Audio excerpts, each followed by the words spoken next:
ओम नमस्ते जी। हठ योग में सबसे कम जो प्रश्न आपके आए हैं वो योग बीज, जिससे अभी तक दिसंबर 2024 तक 2 ही प्रश्न आए हैं और उससे थोड़े ज्यादा आए हैं गोरक्ष संहिता में। तो आज हम दोनों के ही प्रश्नों की चर्चा करेंगे। तो गोरक्ष संहिता से प्रारंभ करते हैं। जब आपका सिलेबस चेंज हुआ था दिसंबर 2019 में, उससे पहले हठ योग में 5 ग्रंथ थे। हठ प्रदीपिका, हठ रत्नावली, घेरंड संहिता, शिव संहिता और सिद्ध सिद्धांत पद्धति। चेंज करने के बाद में इसमें 3 ग्रंथों को और जोड़ दिया। उसमें 2 ये हैं योग बीज गोरक्ष संहिता और तीसरा है वशिष्ठ संहिता। उससे ज्यादा प्रश्न आते हैं इन 2 की अपेक्षा। तो दिसंबर 2019 से है। गोरक्ष संहिता में कितनी मुख्य नाड़ियों के नाम हैं? तो 10 नाड़ियां वहां पे बताई है। इड़ा, पिंगला, सुषुम्ना, गांधारी, हस्तिजिह्वा, पूषा, यशस्विनी, अलम्बुसा, कुहू और शंखिनी। ये उनके सिक्वेंशली नाम मैंने आपको बताए हैं। निम्नलिखित में से कौन विशुद्धि चक्र से संबंधित नहीं है? तो विशुद्धि चक्र हमें पता है कंठ प्रदेश में होता है और उसके 16 पेटल्स होते हैं। तो डी और सी ये दोनों है, तो इन्होंने नहीं पूछा है, तो ए और बी हो जाएगा। क्योंकि 12 जो दल होते हैं आपके, वो अनाहत चक्र है जो हृदय प्रदेश का, उससे संबंधित होते हैं। तो बी ऑप्शन सही होगा, ए और बी। जून 2020 में कोई प्रश्न नहीं था। दिसंबर 2021 में कथन कारण का एक प्रश्न है। प्राणायाम करने से सभी प्रकार के रोगों का क्षय हो जाता है, ये सही बात है। जिस प्रकार हाथी, बाघ आदि को धीरे धीरे वश में किया जाता है, उसी प्रकार प्राण वायु पे भी नियंत्रण प्राप्त करना चाहिए। ये पंक्ति भी सही है, क्योंकि अगर जल्दबाजी हम करेंगे तो रोगों को क्षीण तो होंगे नहीं, नए नए प्रकार के रोग हो सकते हैं। तो दोनों पंक्ति स्वतंत्र रूप से तो सही है। कारण मुझे नहीं लग रहा है, स्वतंत्र ही सही लग रही है। सभी रोगों का क्षय हो जाता, कैसे हो जाता वो नहीं बताया। तो मेरे हिसाब से तो बी ऑप्शन सही होना चाहिए, दोनों सही है।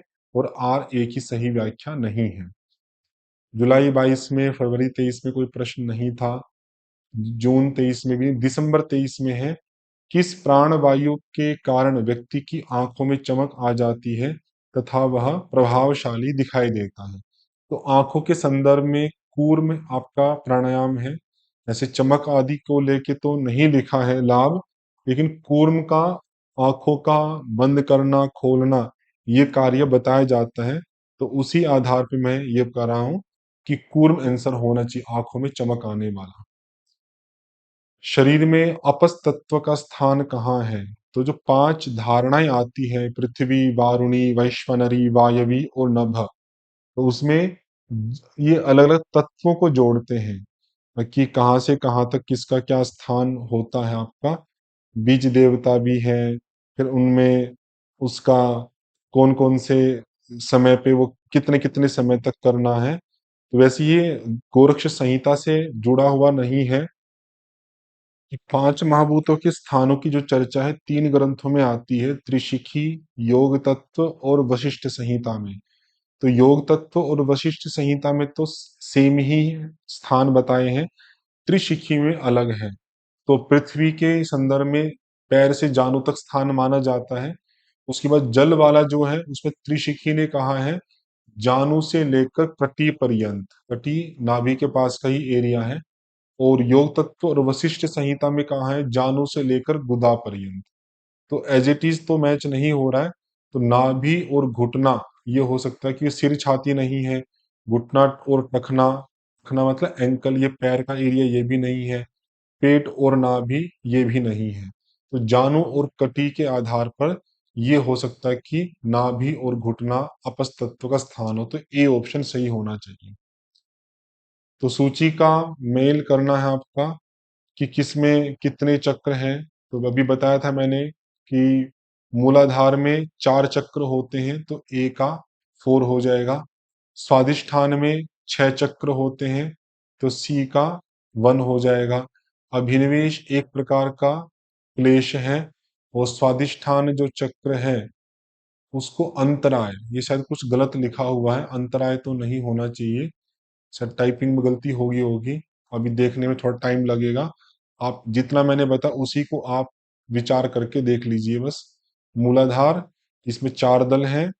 स्वादिष्ठान में 6 दल हैं। अच्छा, अविरति, सॉरी सॉरी मैं दोबारा पढ़ दिया, अविरति अंतराय है, ठीक है। मूलाधार 4 दल, स्वादिष्ठान 6 दल, अविरति, व्याधि स्त्यान संशय प्रमाद आदि उसमें अंतरायों में आता है। योग सूत्र में अभिनिवेश भी योग सूत्र का ही विषय है।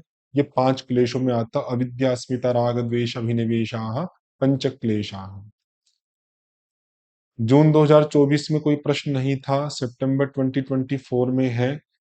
जो गोरक्ष संहिता में योग के 6 अंग मानते हैं, यम नियम से हटाकर आसन प्राणायाम आदि करके, तो उन 6 अंगों के बाद में लाभ भी दिए हैं कि आसन से क्या लाभ है, प्राणायाम से क्या लाभ है। तो उसी की पंक्ति डाली है, आसनेन रुजम हंति प्राणायामेन पातकम। तो आसनेन रुजम हंति का संबंध है, तो रुज बोलते हैं रोग को। तो रोग की समाप्ति सिंपल सा है आपका कि आसन के करने से रोगों की समाप्ति होती है। तो बी ऑप्शन सही हो जाएगा। बस और कोई प्रश्न इसके अंदर नहीं है। और अब हम देख लेते हैं योग बीज के जो 2 प्रश्न आए थे। पहला तो बहुत सिंपल है, जून 2023 में आया था, योग बीज नामक ग्रंथ की रचयिता कौन है? गुरु गोरक्षनाथ। ये अलग से मैंने किसी क्लास में चर्चा भी की थी कि गुरु गोरक्षनाथ के 2 ग्रंथ आपके जो सिलेबस में लगे हुए हैं, एक सीधा सिद्धांत पद्धति, एक योग बीज। और एक प्रश्न है आपका शीतली प्राणायाम की विधि के संदर्भ में, कि जो शीतली प्राणायाम है वो किस प्रकार से करना चाहिए। तो शीतली प्राणायाम के बारे में लिखते हैं, मुखेन वायुम संगृह्य घ्राण रंध्रेण रेचयेत शीतलीकरणम चेदम हंति पित्तम तथा ज्वरम। कि मुख से वायु लेकर नासिका से निकालना, बस सिंपल सा ही व्याख्या है। इसके लाभ भी याद रखिएगा, हंति पित्तम तथा ज्वरम, पित्त और ज्वर का नाश करता है, पूछा जा सकता है। अन्य ग्रंथों में शीतली प्राणायाम के कई सारे लाभ हैं, यहाँ पे 2 ही लाभ आपके मुख्यतया दिए गए हैं, पित्त और ज्वर का नाश। तो ये 2 प्रश्न थे।